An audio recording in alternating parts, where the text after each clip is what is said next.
तो स्वागत है आप सभी का फिर से एक नई वीडियो में। इस वीडियो में हम बात करेंगे एक स्टॉक के बारे में, लेकिन उससे पहले मैं आपको क्लियरली डिस्क्लेमर दे देता हूँ कि ये किसी भी तरह से बाय सेल का रिकमेंडेशन नहीं रहेगा।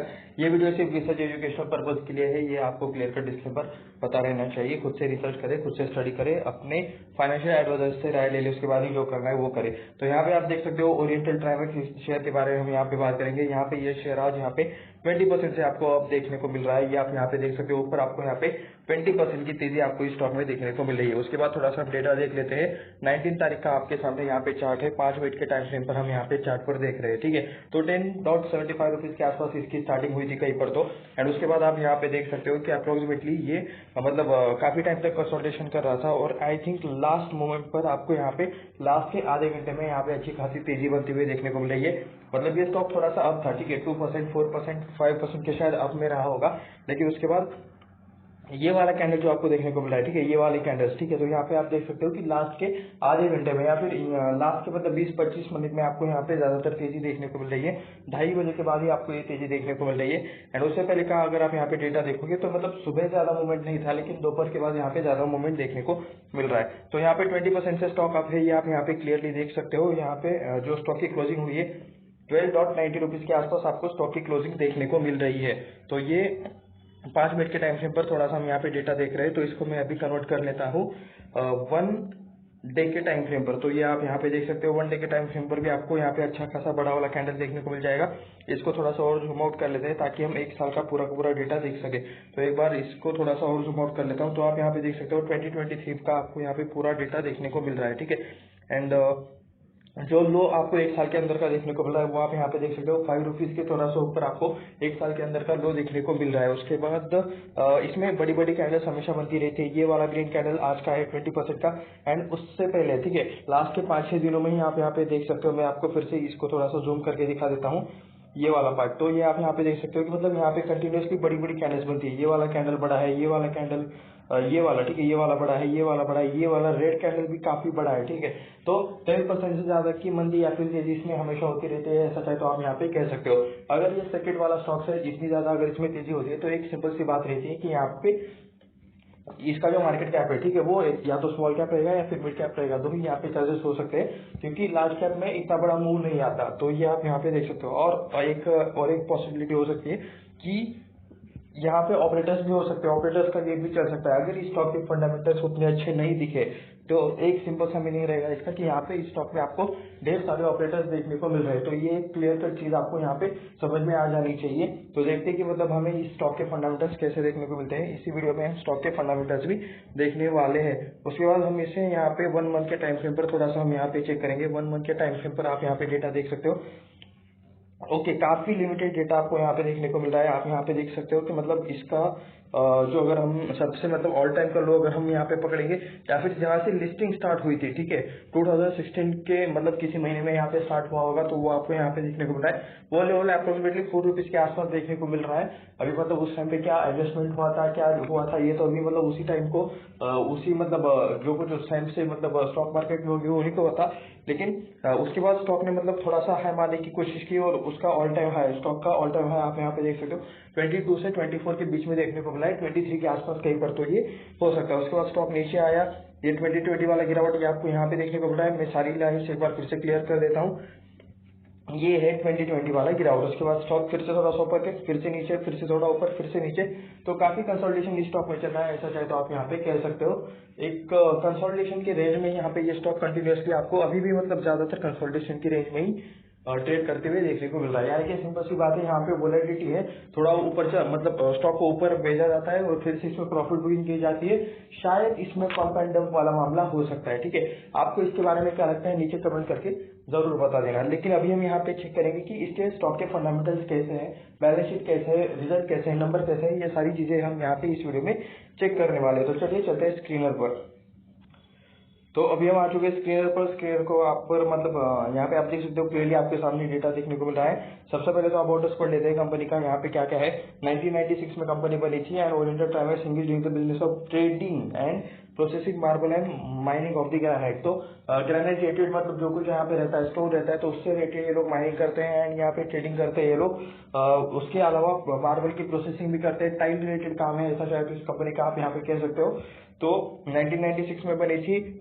टाइल्स मार्बल रिलेटेड काम करते हैं एंड माइनिंग का भी काम करते हैं, ग्रेनाइट रिलेटेड, एंड वो उसका ट्रेडिंग यानी कि बेचने का भी काम करते हैं। तो ये आप यहाँ पे देख सकते हो, एक ट्रेडिशनल टाइप वाला बिजनेस आपको इनका देखने को मिल रहा है। उसके बाद थोड़ा सा हम यहाँ पे मतलब इन पॉइंट्स पर आ जाता है। तो यहाँ पे देख सकते हो सिर्फ 37 करोड़ का आपको यहाँ पे मार्केट कैप देखने को मिल रहा है। तो मार्केट कैप काफी छोटा है, ठीक है, काफी छोटा है। स्मॉल कैप भी मतलब अगर मतलब जिसको हम नॉर्मल स्मॉल कैप बोलते हैं वो भी एटलीस्ट 500 करोड़ के आसपास रहता है, लेकिन ये वाला जो मतलब मार्केट कैप है वो सिर्फ 37 करोड़ के आसपास आपको यहाँ पे देखने को मिल रहा है।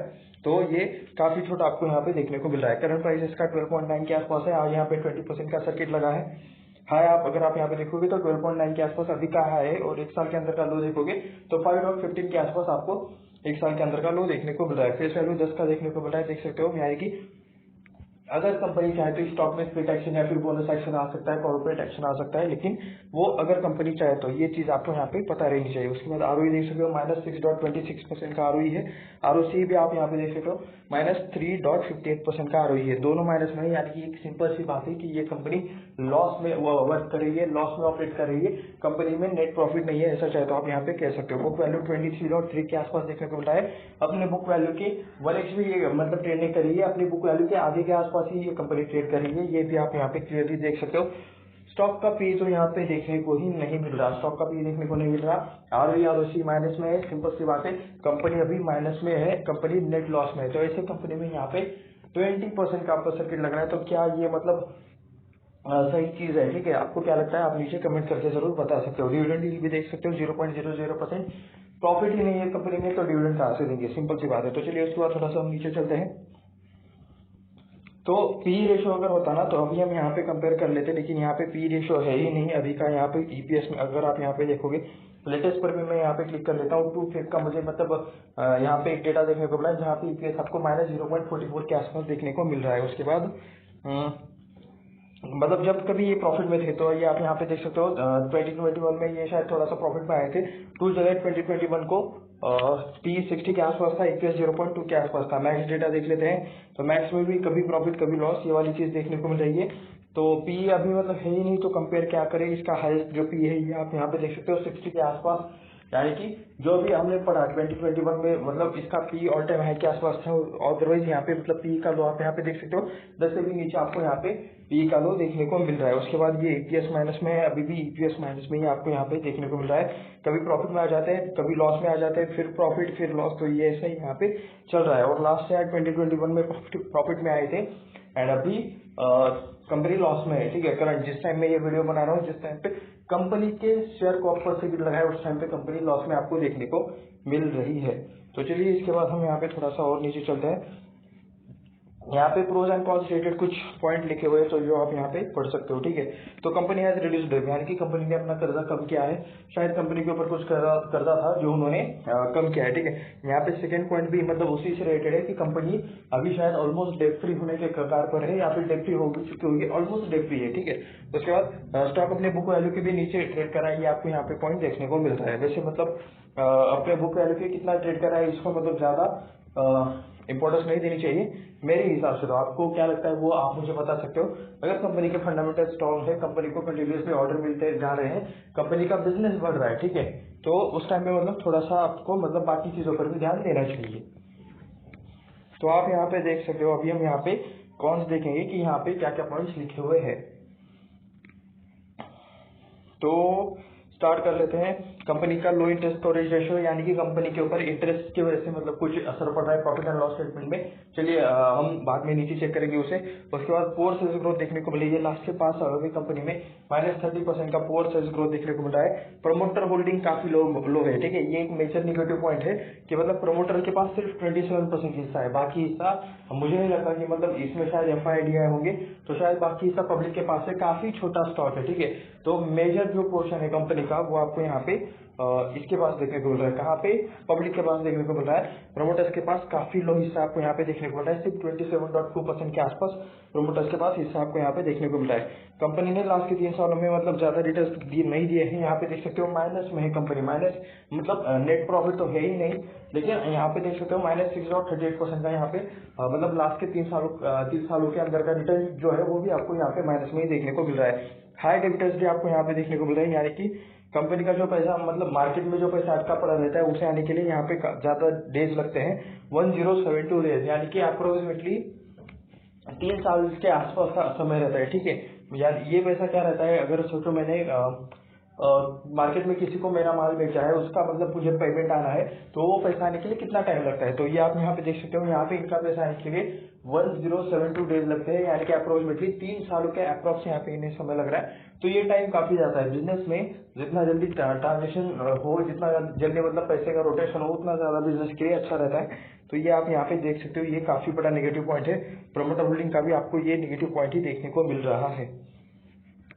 उसके बाद कंपनी का कॉस्ट ऑफ बोरिंग, यानी कि कंपनी को जो कुछ कर्जा है या फिर कंपनी को मतलब जो कुछ फंड लेना पड़ता है, लोन लेना पड़ता है, तो उसका प्राइस उन्हें हाई जाता है। ठीक है, यानी कि अगर सपोज मतलब इसको कैसे कंपेयर करें कि अगर किसी को पर्सनल लोन मिल रहा है 8% के इंटरेस्ट रेट पर, तो वो किसी को 12% के इंटरेस्ट रेट पर भी मतलब मिल रहा होगा। ठीक है, तो जिसको 12% से मिल रहा है उसको महंगा लोन मिल रहा है, जिसको 8% के हिसाब से मिल रहा है उसको थोड़ा सा एज कम्पेरेटिव सस्ता लोन मिल रहा है, ऐसा चाहते हो ये कह सकते हो। तो कॉस्ट ऑफ बोरिंग, तो लोन लेने के लिए मतलब जो कुछ खर्चा करना पड़ता है वो ज्यादा इन्हें देना पड़ रहा है, ये यहाँ पे पॉइंट लिखा हुआ है। तो ओके, तो उसके बाद यहाँ पे एक और पॉइंट है, ये आप देख सकते हो वर्किंग कैपिटल डेज यहाँ पे इंक्रीज हुए, यानी कि जिस काम को करने के लिए पहले यहाँ पे 811 डेज लगते थे, 811 दिन लगते थे, वो काम अभी 1170 डेज में हो रहा है। ज्यादा टाइम लग रहा है, कंपनी की प्रोसेस स्लो हो चुकी है, ये आपको यहाँ पे क्लियरली नजर आ रहा है। ये भी चीज आप यहाँ पे अच्छे से नोटिस कर सकते हो। तो उसके बाद हम यहाँ पे ट्रेडिंग में इसको मतलब कंपैरिजन करेंगे। ट्रेडिंग में अगर मतलब ट्रेडिंग यानी कि मतलब स्टॉक मार्केट वाली ट्रेडिंग नहीं, प्रोडक्ट रिलेटेड ट्रेडिंग, यानी कि प्रोडक्ट बेचना। ठीक है, किसी और का प्रोडक्ट कस्टमर्स को बेचना, उसे ट्रेडिंग कहते हैं।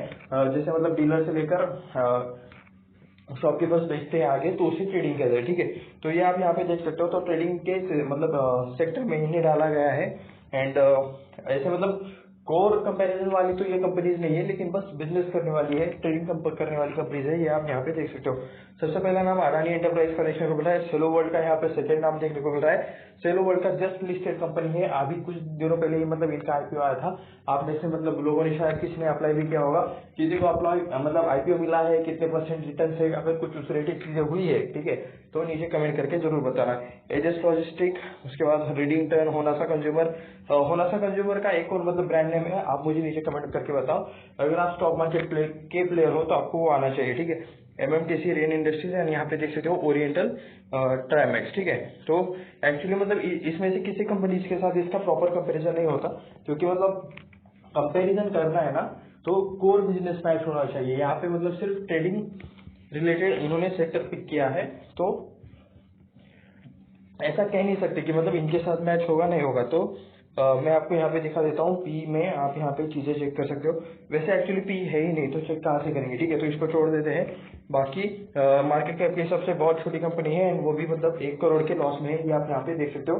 तो चलिए नीचे चलते हैं।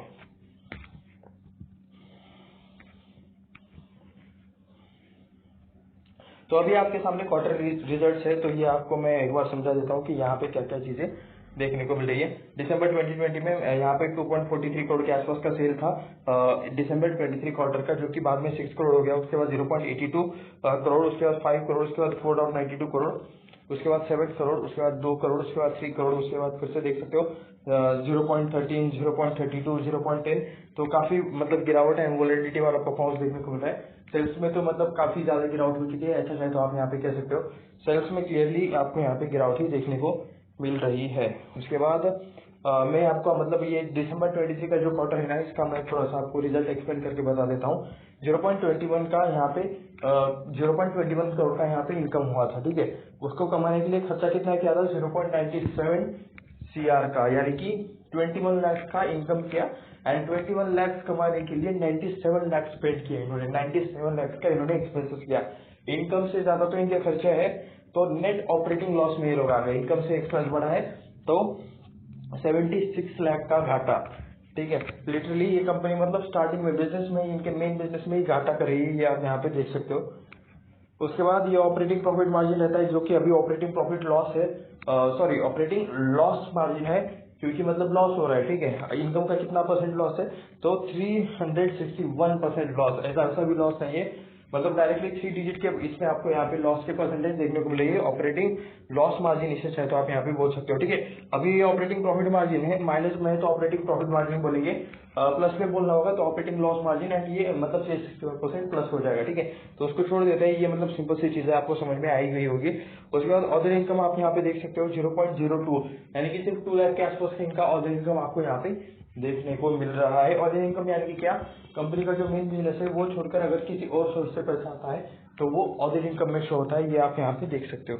उसके बाद इंटरेस्ट है, डिप्रिसिएशन है, तो उससे रिलेटेड चीजें भी आपको यहाँ पे देखने को मिल रही है। 1 मिनट बस, ये एडजस्ट हो रहा है। ओके, मैं इसको एक बार प्रॉपर कर लेता हूँ।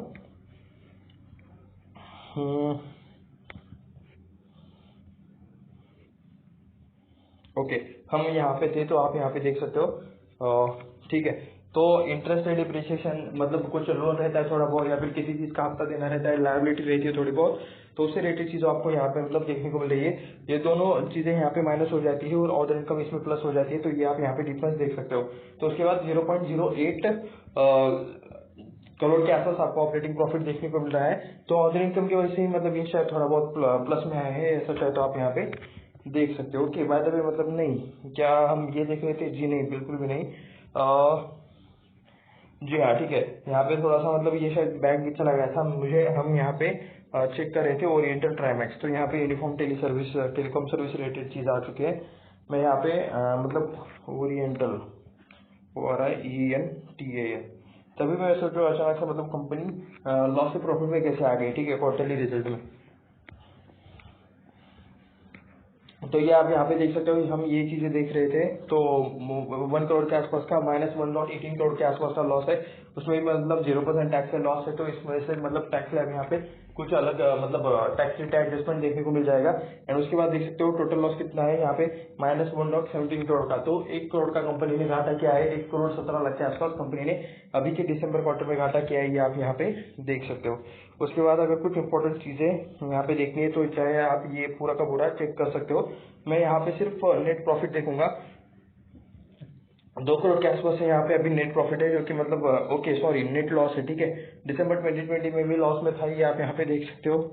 तो 2 करोड़ का घाटा, 2 करोड़, 2 करोड़, 1 करोड़, 1.27, 2 करोड़, उसके बाद 0.20, 1.65, सारे लॉसेस है, ठीक है। जून 23 में इन्होंने थोड़ा सा प्रॉफिट दिखा था 0.07 करोड़ के आसपास, उसके बाद फिर से 0.16 करोड़ के आसपास आया कि सिर्फ 16 लाख का प्रॉफिट है, एंड उसके बाद फिर से अभी कंपनी लॉस में आपको ऑपरेट करते हुए देखने को मिल रही है। नेट प्रॉफिट, नेट लॉस आया है यहाँ पे, प्रॉफिट से लॉस में आई है, मतलब थोड़ा सा ही प्रॉफिट कर रहे थे, ज्यादा भी कुछ डिफरेंस नहीं था।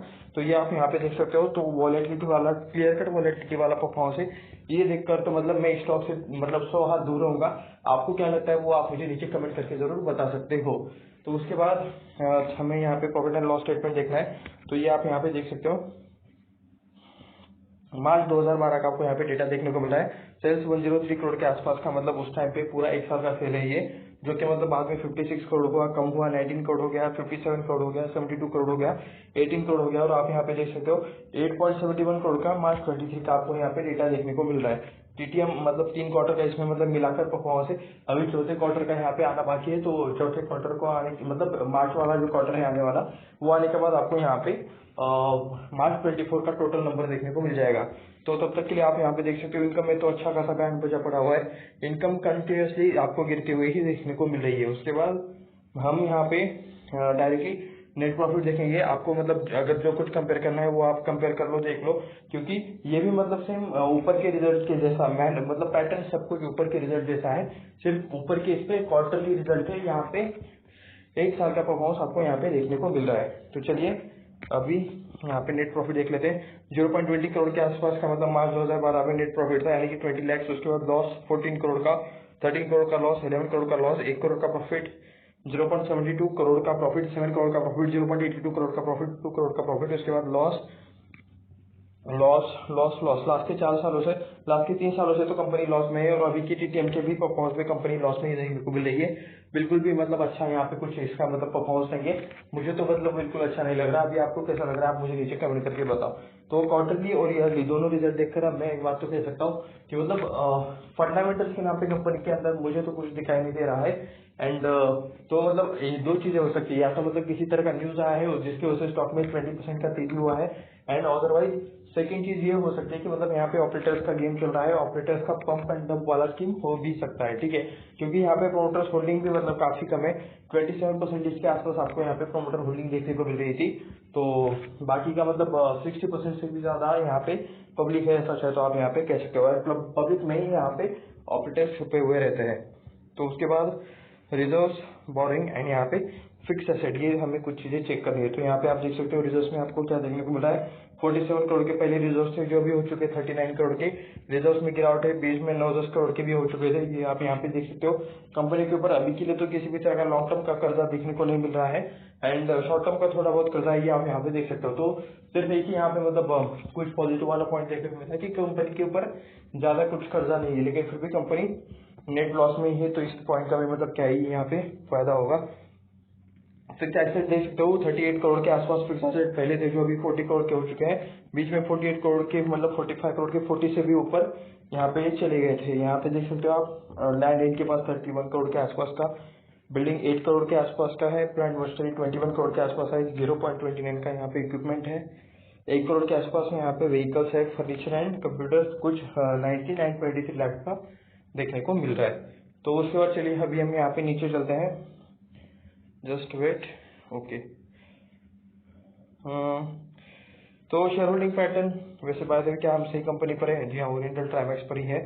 तो यहाँ पे आप देख सकते हो ईयरली हम यहाँ पे डेटा देखेंगे ताकि हम मतलब कम चॉइस आपको देखने को मिले। तो 35% पहले 2017 में इसका प्रमोटर होल्डिंग था जो अभी 27% हुआ है, प्रमोटर्स ने यहाँ पे माल बेचा, ये आप क्लियरली देख सकते हो।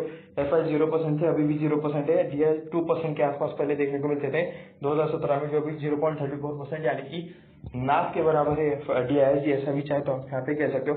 पब्लिक 62% पहले था जो अभी 72% है, पब्लिक का ही ज्यादातर होल्डिंग देखने को मिल रहा है। जिस स्टॉक में पब्लिक का होल्डिंग ज्यादा रहता है वो ज्यादा रिस्की रहता है, ये कोई मतलब फिक्स फॉर्मूला नहीं है, लेकिन हमेशा मतलब ऐसी चीजें देखी जाती है, ठीक है। तो ये आप यहाँ पे देख सकते हो 27% प्रमोटर्स के पास है। एक बार हम यहाँ पे नेम देख लेते हैं कि प्रमोटर्स में आपको कौन सा नेम देखने को मिल रहा है। तो राजेश कुमार पुनिया, उसके बाद Savita Punia, oriental tiles limited, oriental buildmate export private limited, Sunil Kumar. तो ये आपको यहाँ पे कुछ नेम्स देखने को मिल रहे हैं, ठीक है। ये कंपनी के जो प्रमोटर्स है यही मैनेजमेंट में रहते हैं।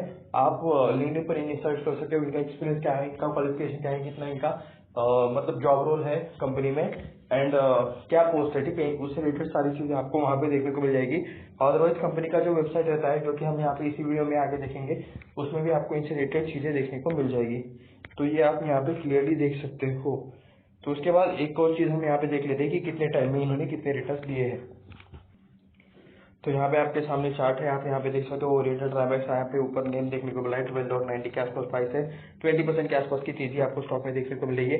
एक दिन का यहाँ पे 20% का तेजी है। उसके बाद अगर आप यहाँ पे देखोगे 5 दिनों का अगर आपको यहाँ पे तेजी देखना है तो यहाँ पे देख सकते हो 27% के आसपास तेजी है। एक महीने की बात करोगे तो 35% के आसपास का तेजी देखने को मिल रहा है। 6 महीने की बात करोगे तो 76% का तेजी है। इस ईयर के स्टार्टिंग से अगर आप यहाँ पे देखोगे तो 35.79% के आसपास का तेजी है। एक साल की अगर आप यहाँ पे बात करोगे तो 91% के आसपास आपको यहाँ पे मतलब डेटा देखने को मिल रहा है। 5 साल का अगर आप यहाँ पे कंपेयर करते हो तो 5 सालों का यहाँ पे आपको टोटली लॉस देखने को मिल रहा है। यहाँ पे 7% का आपको यहाँ पे लॉस है, एंड मैक्स की बात करोगे तो मतलब 51% से आपको ये कंपनी डाउन देखने को मिल रही है उसके लिस्टिंग के प्राइस से। तो यहाँ पे देख सकते हो अप्रोक्सीमेटली 30 के आसपास, 26 के आसपास का उसका लिस्टिंग है जो कि 2007 से देखने को मिल रहा है। तो वहां से लेकर अभी तक आप यहाँ पे कह सकते हो कि मतलब कंपनी 50% से आपको डाउन ही देखने को मिल रही है। तो मतलब छोटे छोटे टर्म्स में भले ही अच्छा प्रॉफिट बनाओ, लेकिन लॉन्गर होराइजन में लॉन्गर टर्म में यहाँ पे मतलब पैसे डूबे ही है, ये आप यहाँ पे चेक कर सकते हो। उसके बाद ओहो, तो ये हम आ चुके मतलब कंपनी की वेबसाइट पर आ चुके हैं। तो ये आप यहाँ पे देख सकते हो ओरिएंटल ट्राइमेक्स लिमिटेड, मैं आपको यहाँ पे नेम भी दिखा देता हूँ। एक कॉर्नर में नेम लिखा हुआ है ओरिएंटल ट्राइमेक्स लिमिटेड, एंड शायद ये टाइल्स रिलेटेड काम करते हैं, ग्रेनाइट रिलेटेड काम करते हैं, तो उससे रिलेटेड शायद ये इन्होंने ऐसे काम किए हैं जिसका हमें फोटो देखने को मिल रहा है। ठीक है। तो ये कुछ शायद इनके मतलब वर्किंग में रहे होंगे, इन्होंने शायद ऐसे काम किया होगा। Oriental Trimex limited leading importer okay and process of natural marble from all around the globe. Oriental is public limited company which came initial okay IPO आया था इनका 2007 में, एंड कोटेड बीएससी और एनएससी दोनों पर भी मतलब इनका लिस्टिंग हुआ था 2 डिकेड्स ओके, दो मतलब 20 सालों से ज़्यादा इनका एक्सपीरियंस है, ये आप यहाँ पे देख सकते हो। तो कुछ टाइल्स रिलेटेड इनका मतलब जो कुछ पोर्टफोलियो है वो आप यहाँ पे देखने को मिल रहा है। इनसे इनके जो प्रोडक्ट्स है तो स्पेसिफिकली टाइल्स ही रहेगा, तो ये आप यहाँ पे देख सकते हो। कुछ इस टाइप वाले टाइल्स ये लोग मतलब बनाते हैं। और इनके क्लाइंट्स की अगर आप यहाँ पे बात करोगे, ओके, तो रेडिसन है इसका क्लाइंट, इरोज भी इसका क्लाइंट देखने को मिल रहा है, और हॉलीडे, ओके, तो इतने ही क्लाइंट्स है, ज़्यादा कुछ क्लाइंट्स देखने को नहीं मिल रहे हैं। तो ये इनका मतलब पूरा जर्नी है कि मतलब कैसे कैसे हुआ। 1996 में इनकॉर्पोरेटेड हुए, उसके बाद inaugurated its warehouse and showroom in Kolkata. 2000 में, साल 2000 में मतलब इन्होंने इनोग्रेशन किया उनके वेयर हाउस का। एंड कुछ यहाँ पे बाकी सारी चीज़ें हैं। इसका कंपनी का जर्नी आप यहाँ पे देख सकते हो। कंपनी की वेबसाइट इन्होंने अच्छी बनाई है, एटलीस्ट इन्होंने मतलब डिटेल्स रखे हैं यहाँ पे, ठीक है। तो उसके बाद हमें प्रोडक्ट में ई कैटलॉग मुझे एक बार चेक करना चाहिए। ओके, आई थिंक यहाँ पे पीडीएफ ओपन हो जाएगी, तो ठीक है, वो भी हम यहाँ पे चेक करेंगे। ONYX ये यहाँ पे कुछ चीज़ लिखा हुआ है, वो भी हम यहाँ पे देखेंगे ये एग्जैक्टली है क्या। ग्रीन ओनेक्स, तो ये कुछ प्रोडक्ट ही है। ओके, ये कुछ ग्लास जैसा मतलब दिखने वाला प्रोडक्ट है, शायद ये एक तरह का टाइल है, लेकिन आप यहाँ पे देख सकते हो कि मतलब इसमें से शायद लाइट पास हो रही है। तो कुछ इस टाइप वाला ये आपको टाइल देखने को मिल रहा है, ठीक है। मैं इसको यहाँ पे, ओके, ये इस इमेज में आप यहाँ पे क्लियरली देख सकते हो। तो हम यहाँ पे क्या वो देखना चाहेंगे, वर्चुअल रूम, चलिए देख लेते हैं। लिविंग रूम देख लेते हैं, वर्चुअल रूम, तो शायद कुछ इससे रिलेटेड चीज़ें हमें देखने को मिल जाए। शायद इस पर क्लिक नहीं हुआ, नहीं क्लिक हुआ है, लेकिन ये वेट कर रहा है। तब तक के लिए मैं एक्चुअली इसका एक स्क्रीनशॉट ले लेता हूँ, ताकि मतलब मैं इस वेबसाइट को और थोड़ा सा चेक कर सकूँ। इनका जो डिज़ाइन है वो मुझे मतलब वेबसाइट का डिज़ाइन, ठीक है, it's not about company, website के बारे में बात कर रहा हूँ। तो वर्चुअल रूम में आप यहाँ पे देख सकते हो। तो क्या मतलब अगर मैं किसी मतलब यहाँ पे किसी इमेज पर क्लिक करूँ तो मतलब क्या है यहाँ पे टाइल का, ओके, चेंज, टाइल का कलर चेंज हो रहा है लिटरली यहाँ पे। तो एक थोड़ी सा मतलब बढ़िया वाला बात आपको यहाँ पे देखने को मिला है। मैं इसका भी एक स्क्रीनशॉट ले लेता हूँ, क्योंकि एक यूनिक थोड़ा सा कंसेप्ट वाला आपको ये चीज़ देखने को मिल रहा है। तो ओके, तो ना मैं आपको यहाँ पे फिर से दिखा देता हूँ। अगर अभी है ना मैं यहाँ पे व्हाइट पे क्लिक करूँगा, ये वाले पे, तो यहाँ पे इमेज में शायद मतलब इसका कलर चेंज हो जाएगा। तो एकदम प्रीसेट जैसा काम है, ये आप यहाँ पे देख सकते हो, बढ़िया है वैसे तो। एंड उसके बाद ठीक है, चलिए, about us, home investors, franchise भी मतलब एक ही ये लोग देते हैं। प्रोडक्ट्स तो हमें ऑलरेडी पता है।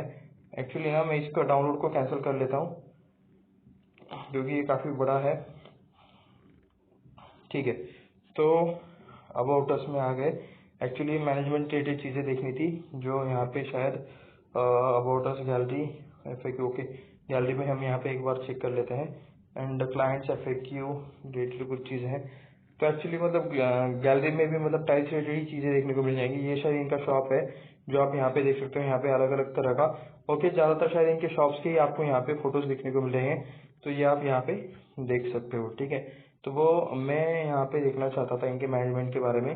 Contractors, FAQ, clients, okay, home पर एक बार क्लिक कर लेते हैं, देखते हैं यहाँ पे। ओके, इनके फ्रेंचाइजीज आप यहाँ पे देख सकते हो कहाँ कहाँ पर है, यहाँ पे कॉर्नर में लिखा हुआ था। एक बार मैं आपको मतलब वो चीज़ दिखा देता हूँ। यहाँ पे भी तो मतलब इससे रिलेटेड डेटा नहीं है। अबाउट अस में भी, okay, milestone, company profile, chairman message पर हम यहाँ पे देख लेते हैं एक बार। तो यहाँ पे देख सकते हो राजेश पुनिया, जिनके पास यहाँ पे मतलब कंपनी का ज़्यादातर हिस्सा था, वो आप यहाँ पे देख सकते हो। प्रमोटर होल्डिंग में शायद इनके पास ज़्यादा हिस्सा था। तो ये देख सकते हो, बैचलर्स डिग्री इनकी साइंस और लॉ में, 30 ईयर्स का एक्सपीरियंस है, कुछ बाकी सारी चीज़ें चाहे तो आप यहाँ पे पढ़ सकते हो। फिर से मैं अबाउट अस पे क्लिक कर लेता हूँ, कंपनीज प्रोफाइल पर एक बार यहाँ पे क्लिक कर लेते हैं। तो chemical and allied products export promotion council, okay, ISO certified, मतलब इनके कुछ चीज़ें जो आप यहाँ पे देख सकते हो। All India grind and stone association related चीज़ें भी आपको यहाँ पे देखने को मिल रही है। तो यहाँ पे मैं गैलरी थोड़ा सा मैं देखना चाहूँगा, क्योंकि ओके, ये मैं आपको यहाँ पे दिखाना चाह रहा था। यहाँ पे फ्रेंचाइज के नेम आपको यहाँ पे देखने को मिल रहा है, अमृतसर, जालंधर, एंड कुछ बाकी मतलब जम्मू में भी है, बठिंडा में भी है। तो यहाँ पे देख सकते हो नॉर्थ इंडिया में इनका ज़्यादातर बिजनेस आपको देखने को मिल रहा है। तो क्या अबाउट अस में फैक्ट्री टूर, माइलस्टोन नहीं, यहाँ पे मतलब फिर भी मैनेजमेंट रिलेटेड चीज़ें देखने को नहीं मिल रही है। लेकिन चलिए ठीक है। ये था थोड़ा सा एक एनालिसिस स्टॉक से रिलेटेड कि मतलब क्या इसके फंडामेंटल्स रहेंगे, क्या कुछ रहेगा। तो किसी भी तरह से बाय सेल का रिकमेंडेशन नहीं है, ये वीडियो सिर्फ रिसर्च एंड पर्पज के लिए है। ये मैं आपको क्लियर कट डिस्क्लेमर दे देता हूँ। खुद से रिसर्च करें, खुद से स्टडी करें, जो कुछ करना है मतलब अपने फाइनेंशियल एडवाइजर से राय लेकर खुद से सारी चीजें ट्रैक करके करें। ये मैं आपको क्लियर कट डिस्क्लेमर दे देता हूँ। तो ऐसे और वीडियो देखने के लिए चैनल को सब्सक्राइब करें, वीडियो को लाइक करें, अपने दोस्तों के साथ शेयर भी करें। मिलते हैं नेक्स्ट वीडियो में। धन्यवाद।